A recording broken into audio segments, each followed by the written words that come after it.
This episode of Bright Hearth is brought to you by Garlands of Grace and our supporters at patreon.com. There is something about saying, "we always do this," which helps keep the years together. Time is such an elusive thing that if we keep on meaning to do something interesting, but never do it, year would follow year with no special thoughtfulness being expressed in making gifts, surprises, charming table settings, and familiar favorite food. Tradition is a good gift intended to guard the best gifts. Edith Schaefer, quoted in Christmas Spirit by George Grant and Gregory Wilbur. Well, welcome back to Bright Hearth, everybody. It is good to be here with you. I'm Brian Sauvé, as always, joined by my lovely wife, Lexy. Say hi to the people, Lexy. Hi. I'm getting my best Christmassy elf out. Yeah, this is what happened. Let me walk you guys through what this episode is about and why we're doing it. Because, we literally, you won't be able to tell any of this, but we literally recorded yesterday on our normal schedule. And then today, I was at work and Lexy said, like, as if she was Will Ferrell in the movie Elf, maybe all caps in the text message, I can't remember, we need to record on Christmas things and stuff for Bright Hearth. And I was like, we do? And she said, yes. And I said, like, how soon? It was like tonight. So No, I told you 2 weeks ago we should have been recording about this. I don't remember that. So, but that's because you're not the director of traditions and holiday activities. No, that's in not. The home. I'm not the Oiko despot. So I am at your mercy, babe. I literally don't know what we're talking about beyond that there's a Christmas elf in the room. Well, we have had multiple people ask us about this, and this specifically came from a conversation I had with Lindsay today. I won't say your last name online. Yeah, probably a good idea. One of my friends and I were talking about Christmas stuff, and I've been chatting with some other people over the last week, and I am behind because I'm pregnant. But I wanted to talk about a few different things, and I guess just hop in as you want to, Brian. Sounds good. But I really do think going all out for holidays and traditions should be a productive household endeavor. Like this is something you endeavor to put a lot of time and energy and resources into. And I really I'm in Rachel Jankovic's webinar on culture building. I can't remember what the rest of it is called. But anyway, she was talking about the word culture, which we all know. Well, you want to go into a little bit more. Where does culture come from? The word culture comes from the Latin term cultus, which is also related to the words cultivation and cult. So it's like the idea of cultivating, growing things, tending things, creating culture. And it's all related as well to worship. Yes. Cult, like cults.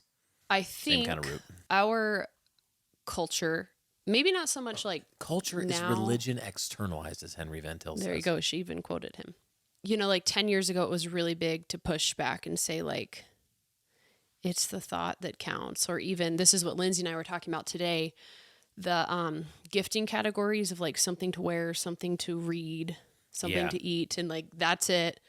This like minimalist approach to Christmas. In some ways, I don't think we should have any sort of a place for that in our Christian category and thinking. But I also think part of it is because it is a lot of work. And moms want to get around it being a lot of work. But specifically when Rachel was talking about the word cultivate, she was talking about cultivating something takes time and work and attention for growth to happen.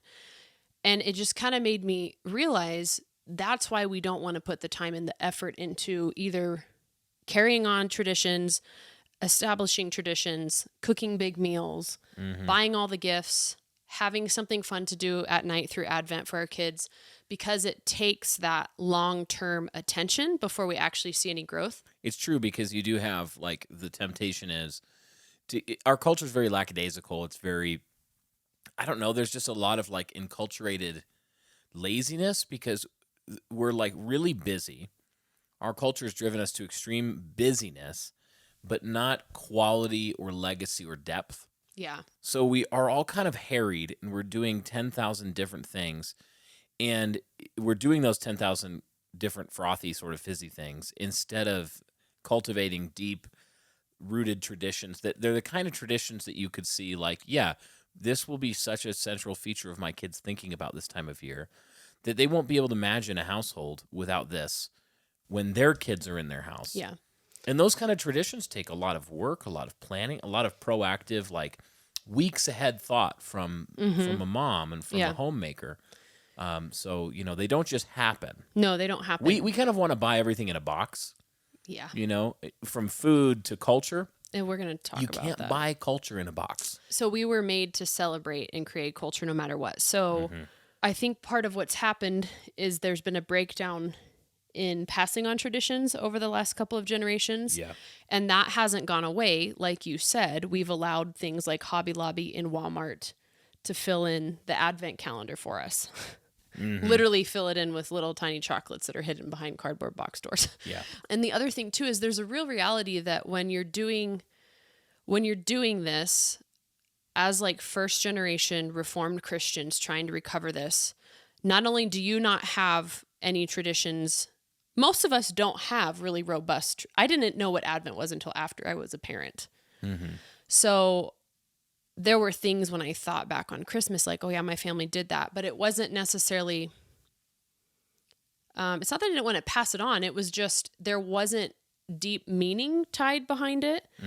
So already we're doing the work of parenting. We're doing the work of trying to do the work of establishing a tradition in addition to thinking about all of it without much intergenerational help doing it.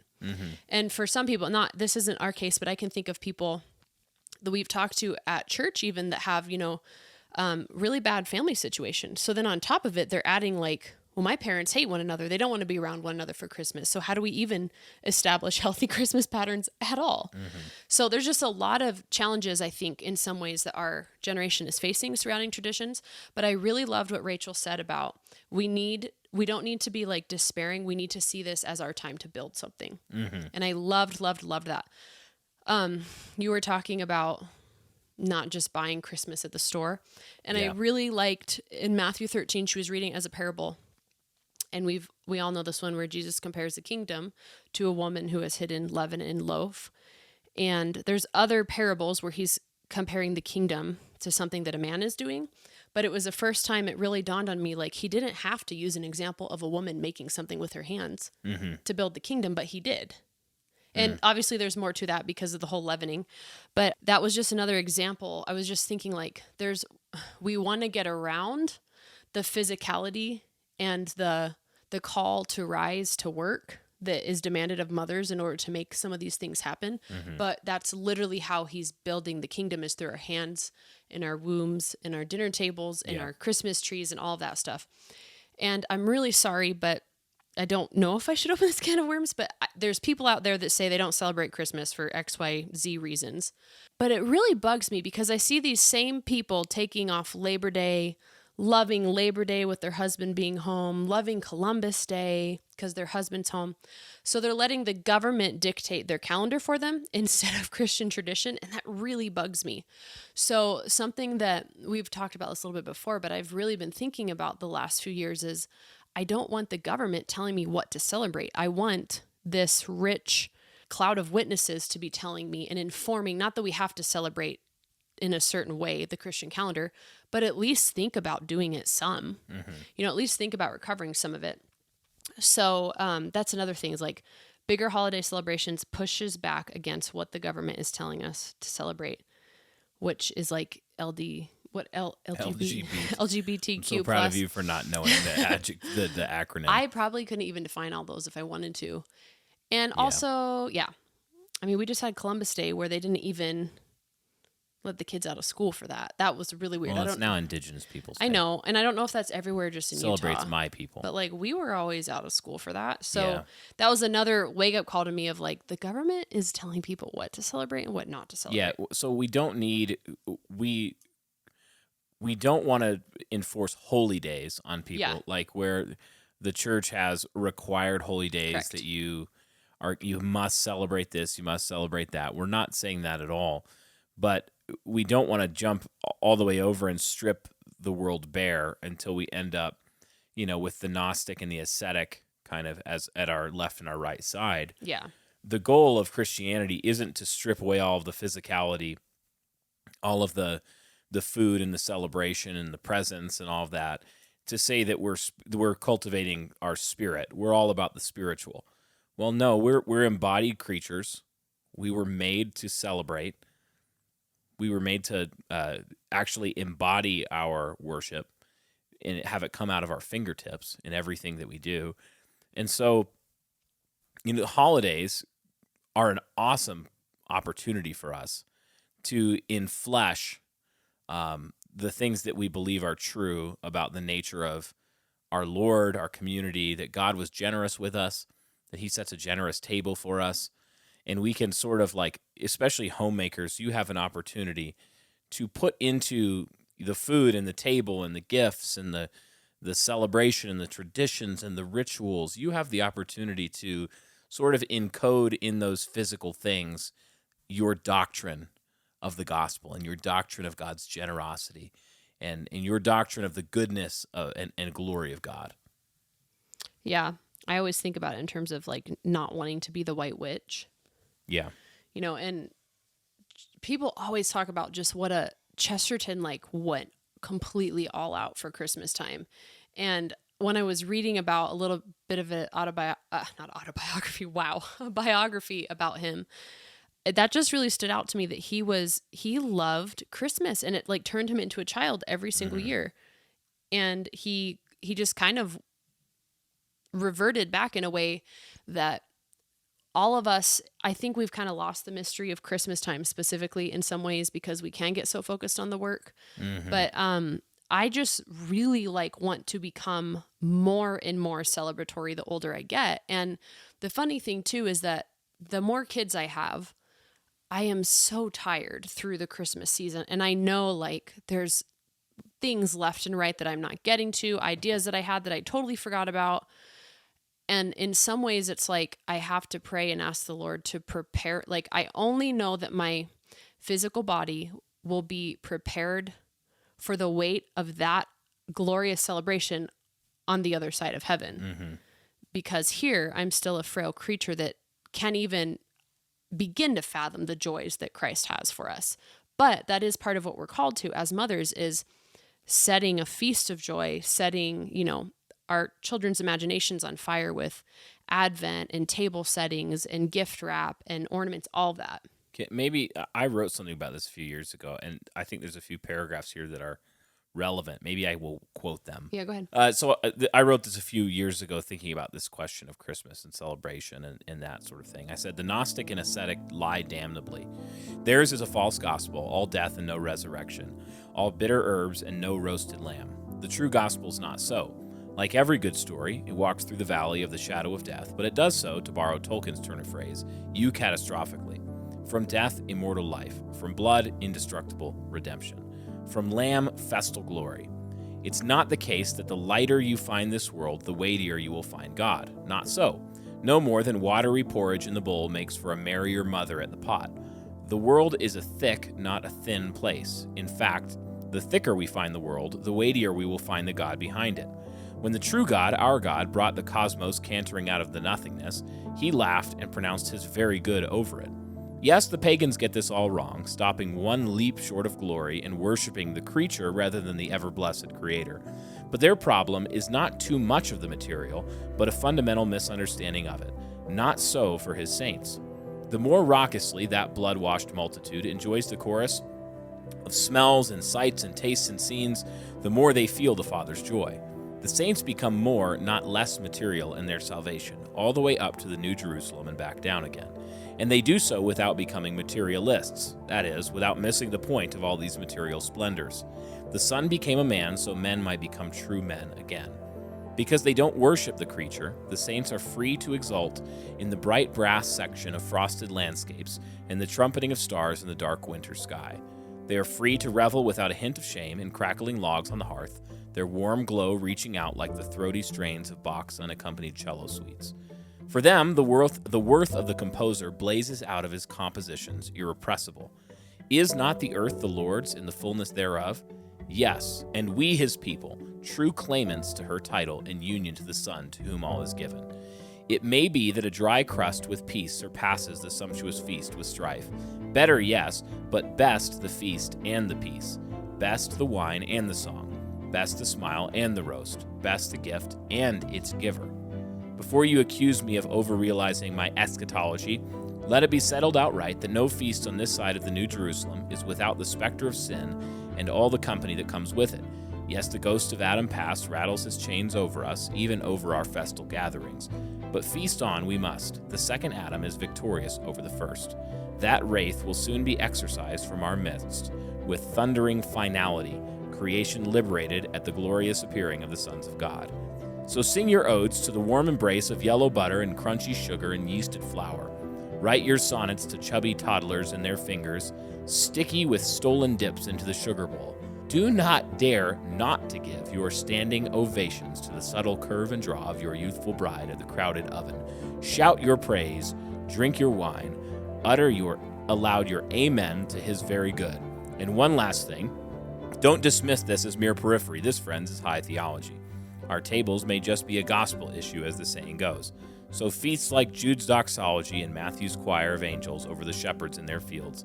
Feast on true bread in Bethlehem's manger and crusty loaf at your own kitchen table. He's making us men again. Good stuff. That was my contribution to this episode, and I wrote it several years ago. So I guess I just want to talk about some things that can prevent us from this. You know, you were preaching on manners on Sunday as we go into a season of heavy hospitality with the holidays upon us, and just the importance of having love in trifles in all these times. You know, I think moms can start to feel like, oh, I'm doing all this for you. I'm staying up late for you. And, you know, you can't even behave. You're still disobeying and I have to go spank you and the baby still needs to be nursed. This is a really good time for us to learn to walk in the Spirit and exercise self-control and giving freely with no strings attached. Yes. Whatsoever. Yep.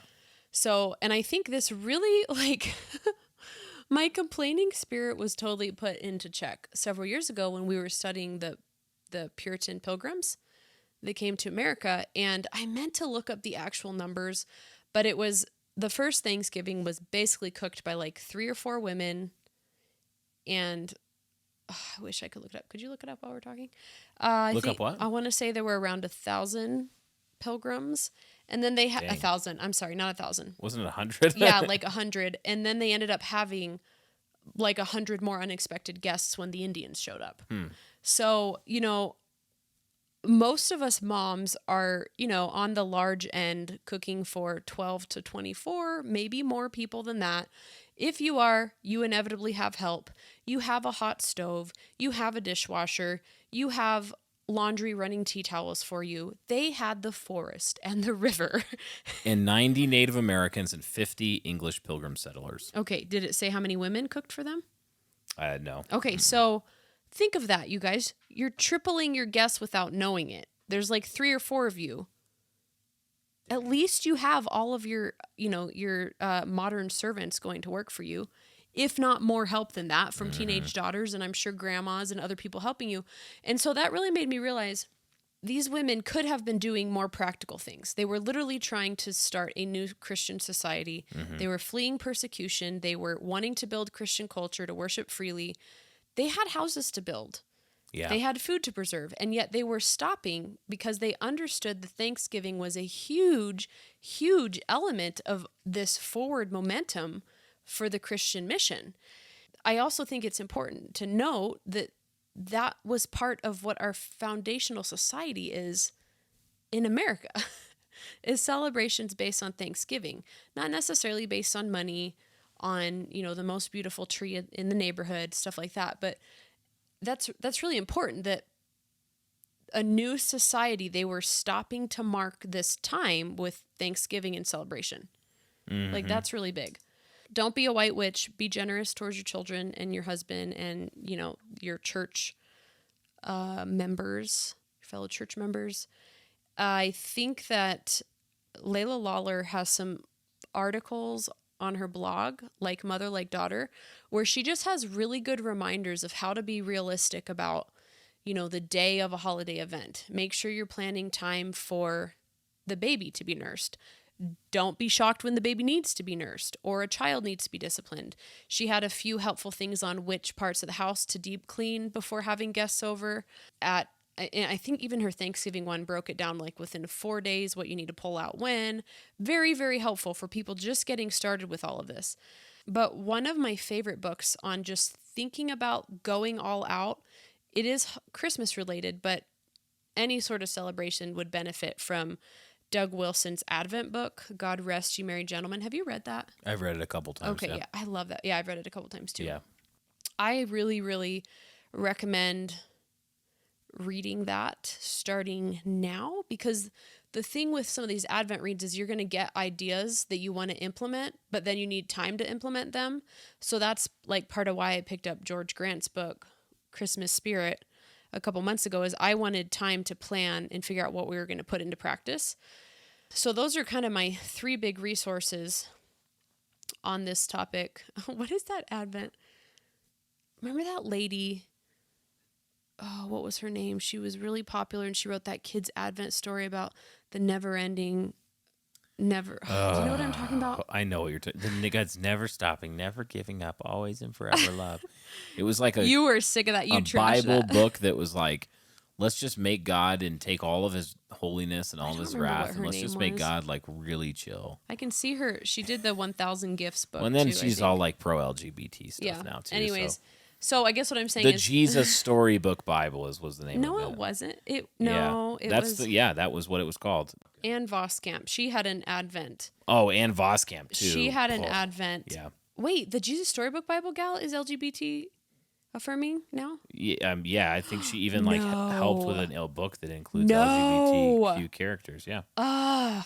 Even worse. Mm-hmm. Unwrapping the Greatest Gift, a family celebration of Christmas. So my Advent recommends are not your typical Advent. I will just say that. I don't have any sort of special reading plan that I recommend you follow. There's lots of good, simple ones straight from Scripture. I also think when you're planning Advent holidays and pregnant, or you have a newborn, because I've had both, I would just really recommend limiting your time looking at what other people are doing, because it's going to make you feel frustrated and discouraged. And that discouragement is going to make you feel you're just going to be less productive, because you're not going to be cheerful about the work that's before you, accepting the season that the Lord has you in. So I would say limit your exposure time to comparing yourself to other people, and just pray for creativity on your part.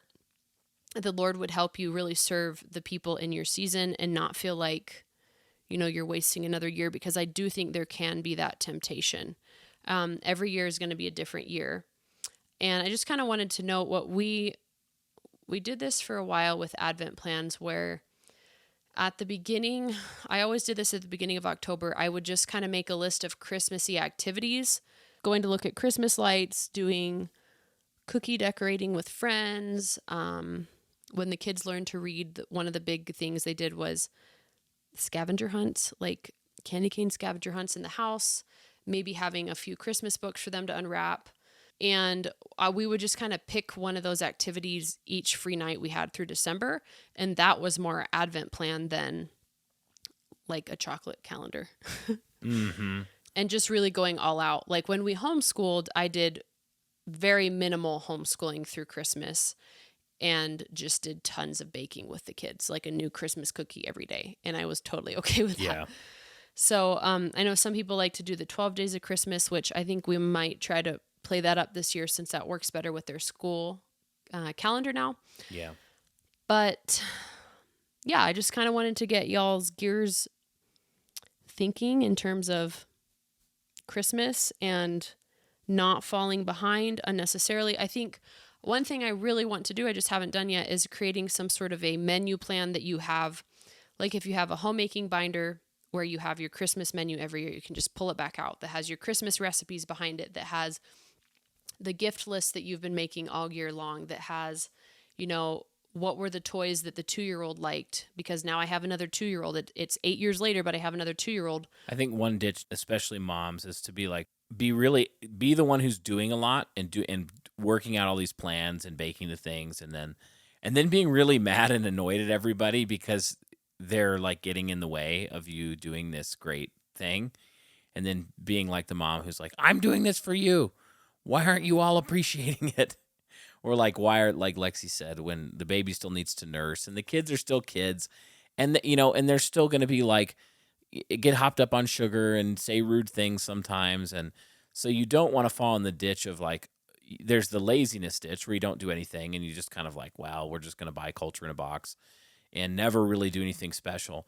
But then you don't want to fall in the other ditch of being like the White Witch, who is also like the Christmas elf version of the White Witch, who's making all of the things, but then being rude to everybody the whole time because you're in a bad mood from all the extra work that you're doing. That's why I think it's important to have manners when you're serving other people, because that's a very, very, very real ditch to fall in. Yeah, like the better is a house of peace with the herbs, with the dinner of herbs, than the house of feasting with strife. Obviously, best of all is the house that has the feast and the peace. So you don't want to fall in the ditch of having the feast, but then bringing a bitter spirit over it. You really do need to organize your attitude first and make sure that your feast is also served with love and with patience and with joy, and that you're not like letting all of I think of Christmas Eve, one of our biggest traditions that we've always done as a family that's awesome, and I look forward to it, is actually in the midst of some really hard work and late night. Like, we do Christmas Eve often at church, and so we'll be out late. I will have been working all day, leading Christmas Eve service and things like that. And then we come home, though, and we stay up as a family late and make like a special dinner and have a special like Italian sodas, and which sounds weird, but it's our Christmas thing. We make Italian cream sodas. And nachos. And nachos. I wasn't going to say it because it sounds so weird, but it's perfect because you do like the slow cooker nacho toppings. So when we get home, look forward to it all year. It's delicious. It's super easy to make. It takes like 10 minutes in the oven once we're home, and it's hot and amazing. And then you get these, it's just a great tradition. And yet it's in the midst of a lot of really late night busyness. So we kind of built that tradition to be functional for our family. We didn't try to make a tradition where we did a 4-course meal after the Christmas Eve service. Because for our family, maybe for some families that would work, but with my vocation as a pastor, it just wouldn't fit with the rhythm for that. I mean, this year, Christmas is on the Lord's Day, so I'll be preaching and we'll have church that day. And so we'll have to kind of bend a little bit and flex, and it'll be a different kind of glory than the normal Christmas morning. It'll be a different kind of glory, and we'll bend around that, and we don't want to sacrifice the people for the tradition and make a beautiful table setting for the sake of Instagram and not for the sake of the people. It's like, no. If we can't serve it with love and peace, it would be better not to serve it. So let's aim to do both. That's a good example of how we do that, yeah. Yeah, let's aim to do both. And for your family, that might be starting with you might have an aim where you're like, okay, over the next few years, we want to build up these traditions. Let's start with some low-hanging fruit that we can do this year, that you have the time now as you're listening to the episode. There's still plenty of weeks ahead. Plan a few maybe a special outing or two, plan some special traditions, and nail it. Do it really well, so that you're totally not, warring with your own flesh to try and get it done and still be happy with everybody. And then build, invite other people in, invite family in, and keep building on those traditions. And they get thicker and thicker over the years. Kids get older and they start helping. And there's just, everybody gets trained up under the traditions and the rituals and the glory until they can all carry a load, and they don't even feel like they're carrying it, right? I don't think a 12-year-old, I don't think Daphne, when she's 12, is going to feel like she's carrying a heavy load to go and help make Christmas cookies. And she'll be totally capable. Well, if you've been listening to Bright Hearth for any length of time, you know that we are all about productive Christian households, supporting one another in business endeavors worth doing, and we're all about modest, feminine Christian women, masculine Christian men. So we're so excited to be partnering for this episode of Bright Hearth with a sponsor, Garlands of Grace. Garlands of Grace makes beautiful feminine head coverings, whether you're wearing a head covering or a headband just for fashion reasons, or as a covering for 1 Corinthians 11 sort of matters. We'd really commend them to you. And Lexy, we were just looking at their organics line. What do you think about that? It's very cute. They are very cute. They have a lot of floral prints, and I think it's really unique to find companies that are willing to even go the extra mile and use organic fabric. So yes, we know that our listeners are not just interested in getting the cheapest, quickest, flimsiest things they can get, but they want to get quality products made that are going to support Christian households. And so we would commend these ladies to you and their company. You can head to garlandsofgrace.com and you can see a huge variety of head coverings, head wraps. They have them for women as well as girls. And they also have those volumizers. What are those again? They help keep your head covering in place so it's not slipping off of your head. Yes, and if, Lexy is taking care of 5 children, plus 1 in the womb on Sundays while I'm preaching and teaching and leading the service.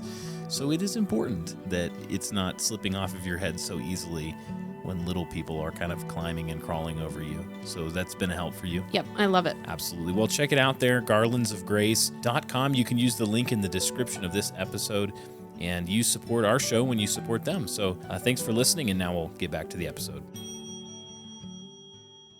Yeah, and I think, too, as your muscles grow as a mom, you naturally can take on more. Like, Yeah. I think my minimum day nowadays is like 3 times the amount of work I would have done as a mom with one baby. Easily. And so your muscles adjust. And I think there's a glory to layering on things. And you don't, that's the thing too, is you don't want to have so much that it's just pointless, like the Catholic calendar was. Like, you're running from thing to thing to thing to thing to thing. No. Yeah, build them on slowly. And then also, like, there's wisdom here in thinking about this. When you're looking at other families in either direction, maybe you're the mom with 5 kids and you're looking at the mom with 1 kid who's struggling and you're tempted to scoff and be like, how are you having a hard time with 1 kid? I have 5. It's just easy. I wish I had 1. Like, don't do that. But also don't, if you're the one, don't look up at the family that's down the road further, that's built up those muscles, and go and just despair and be like, if I don't have as much strength as they do in the next day or in this year, I'm nothing. I'm a loser. Well, no, and you're I not. think the reality is every season we can't possibly understand one another's worlds and children's and lives. And that's why it takes faith to see, just faith to do what God has placed before you and understand God gives you the grace you need for the kind of life he gives you also. Yeah. He supplies your every need in Christ. And he also only gives good gifts. Yeah. So if you have, these layers get built up over generations too. So if you have a family where your parents gave you great traditions and great rituals and they're present and active, it's like you already had some layers under your feet before you ever started. And maybe that wasn't the case for you. It's like it's okay. The Lord will supply your every need, and he's wise in how he distributes his gifts. And he doesn't distribute them equally. Like some, you might look at another family and go, why did they get 10 talents to work with? We only have 3. Well, praise God, he gave you 3 and he gave them 10. Be thankful for the 10 they have. Be thankful for your 3. And each of you use them to the glory of God, and you'll answer to your master. You won't have to answer for them. You'll just have to answer for you. So don't sin in envy and covetousness. Yeah. There's so many ditches in these seasons. Yes. But there's also so many opportunities for glory. Yes. And that's just how it always is. In honoring other people. I mean, something we had to work through. You and I both grew up military kids. I maybe have one memory of being with extended family for the holidays. Maybe. Really? I'm sure there's more than that. But it was not something that happened often. So I was not used to having to go places for the holidays. Oh, yeah. And I was always... And you guys would travel. We drove to Montana every year to be with my dad's parents. So often with extended family. We really had to work through that. Like, I know the holidays are not for me. They're not for me. They're for loving my kids and honoring our elders. And so there will be a season where I am the elder. And that is, more likely my kids bringing their young kids to me. But we're not there yet. Yeah. And we had to work through that both with both of our parents. Both sides. And just me having realistic expectations of like, okay, this is the point of it. The people is the point of it, not me getting what I want. Yeah, it's not for me. Yeah. It's not for me. And if both mom and dad are on the same page there, then it will end up being for you by not being about you. And I don't think it was ever that we weren't on the same page. It was just a few rocky years between all of us trying to figure out what Figuring out expectations. Rocky isn't even the right word, I guess. No, just like figuring it out. Yeah, figuring it out. How do you, when you have two sets of family living in your area and you have different expectations and things, you don't realize how much you haven't talked out. Yes, correct. Until you run into it, and then you're like, oh, we actually need to figure out, like, how do we divide this up? Yeah. How do we chop up our time, make sure we're honoring our families, Yeah. and giving our kids opportunities to be and we, with you know, family. As we've had more kids, both of our parents are really good at respecting, like, I'm not going to get up and get to your house at 7:00. Not with they 5 understand. kids, no.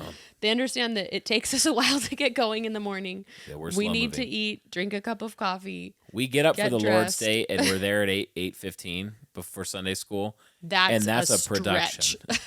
and we do it because it's the Lord's Day. It's for the living God.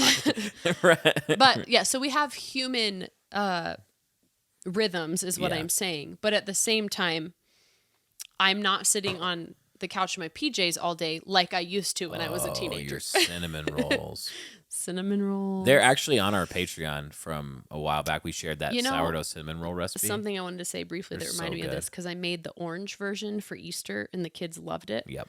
Doug says that Easter ought to be a bigger celebration than even Christmas. Mm-hmm. So wrap your mind around that. I haven't yet. We'll figure that out. We'll get there. We'll get there. No, I was just thinking about how Christmas morning. Don't you make those Christmas morning? I do. I make them on Christmas. They're so good. And I have been making that sausage-filled bread boat, but it didn't work last year very well. So I think I might switch it up with maybe some Here's what you should do, babe. sausage, some savory cinnamon rolls or something to go with it. What? Those cinnamon rolls.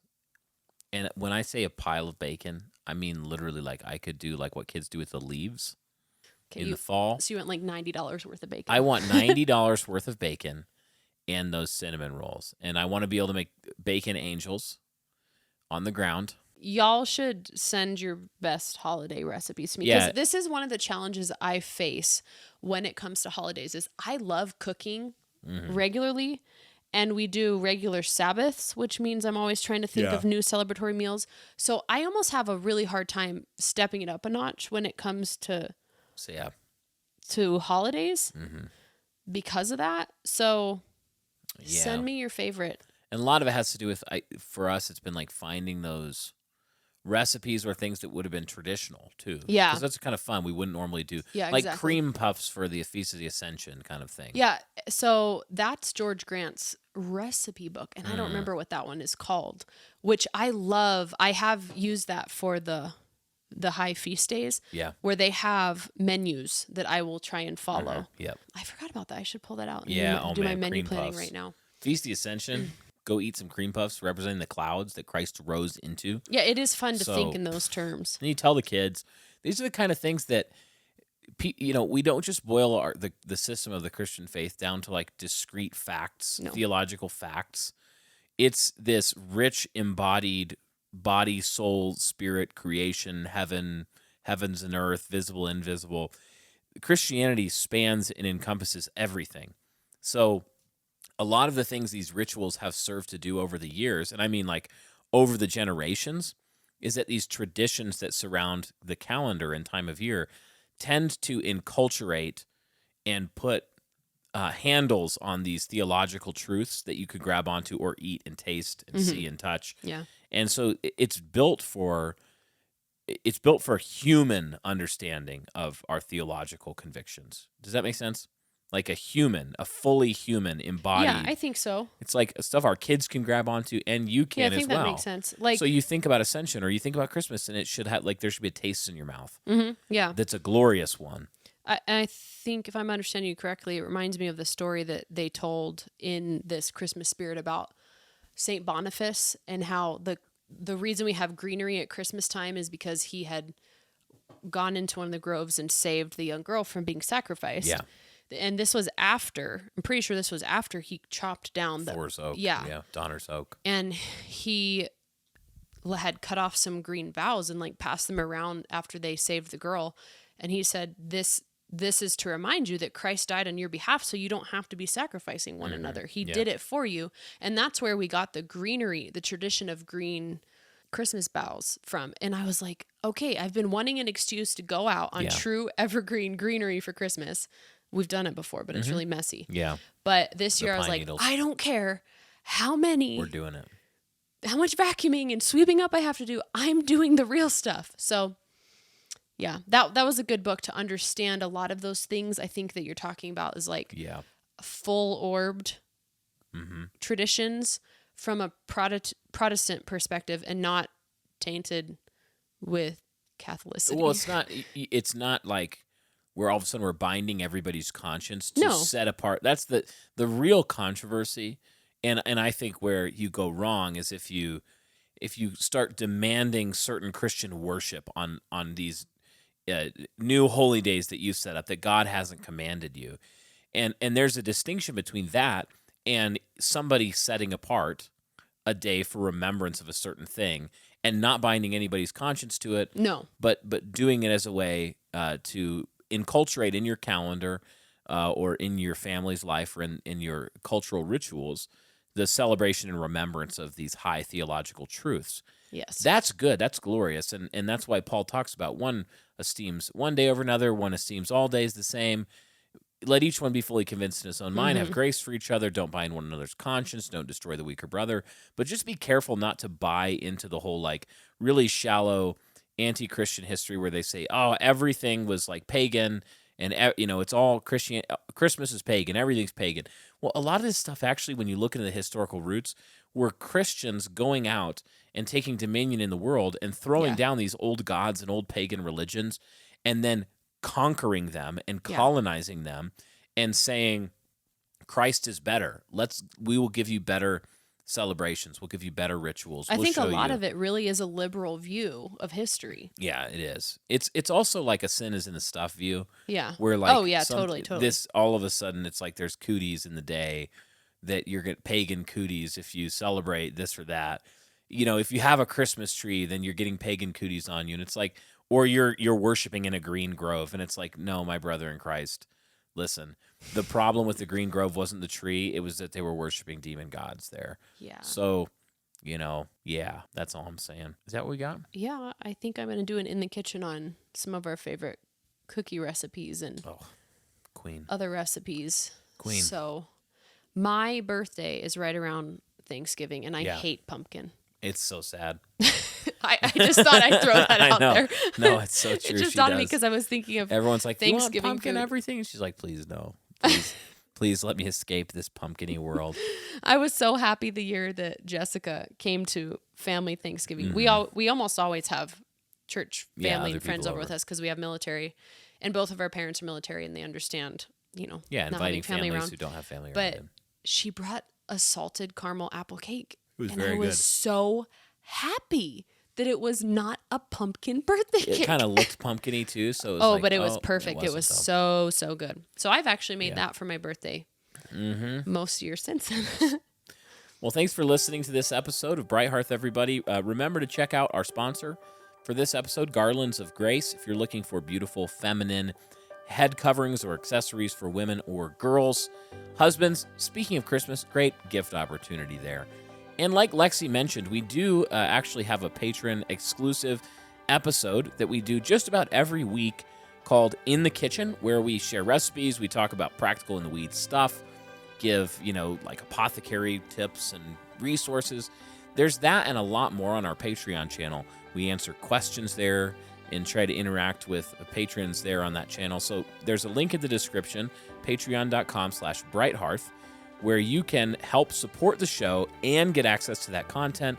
And also, if you sign up at certain tiers, we send you a sweet Feed the Patriarchy mug and other stuff too. So check us out there. Thanks for listening in, everybody. God bless you and yours as you come into this season of celebration. May the Lord bless you with rich feasts, with wine well-aged, and may he give you joy in your feasting as well. We'll see you next time on Bright Hearth.